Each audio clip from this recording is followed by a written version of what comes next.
Welcome to Section 6, Service Projects. Please turn to the index behind the tab labeled number 6. Section 6 contains information on how to develop and run service projects. Please note that the index page also tells you what forms correspond to this section. Please pause this training to read through the next page labeled Kids Korps USA Service Projects. Although as a chapter leader, your main objective is to provide service project opportunities for your members, it's also important for them to know that they can volunteer in ways that do not include the chapter. For example, if they already are volunteering through their religious institution or at a hospital or perhaps at an animal shelter, Kids Korps USA will track and credit those volunteer hours as well. They just need to submit an independent volunteer activity form. Members in the San Diego area can also sign up individually for volunteer projects using our online service project calendar. When you are deciding what service projects to offer your chapter, it is important to keep the following in mind.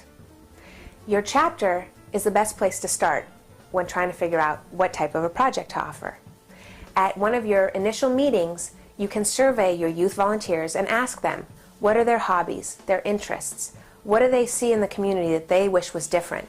And based on that information, you can begin to tailor service projects to their own goals, interests, and desires. To involve your members even further in this process, you can ask them to research potential service project ideas.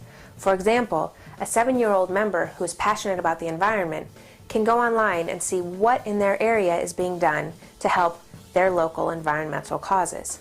And they can report back to your chapter, and from there you can take it and develop a service project. When you're planning a service project, it's also very important to keep in mind that if you have volunteer members under the age of 12, they should be accompanied by a parent or guardian.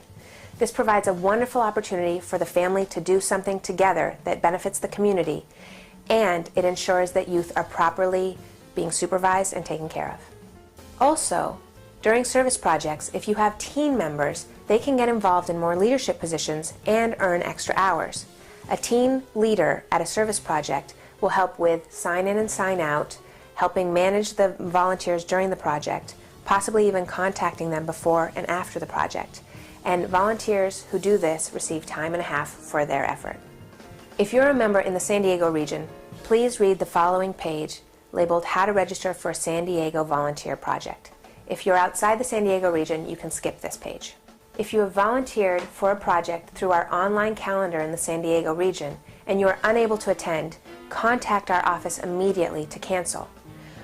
The agencies that we serve depend on our volunteers to get things done. And if you call and cancel, we are able to open that spot up for another volunteer to fill in and take your place. Please pause this training to read through the next 2 pages labeled Planning a Chapter Service Project. When you choose to develop your own project from scratch, you may have questions on where to begin. The pages that you've read detail step-by-step ways that you can develop and implement your own service project. Also, please feel free to contact our office and speak to our program director, who has years of experience in planning service projects and can help you develop a program that meets your needs. Please note that the following page, labeled 6B, provides a list of national nonprofit organizations that rely heavily on volunteers. They may be a good place to start. Please pause this training to read through the next 2 pages labeled Service Project Checklist. These 2 pages were created for those of you who like to cross your T's and dot your I's. It's a service project checklist that you can use to make sure that you've gone through step by step and created a service project that's going to be successful from beginning to end. Please pause this training to read through the next section labeled 6C, Project Leader Responsibilities.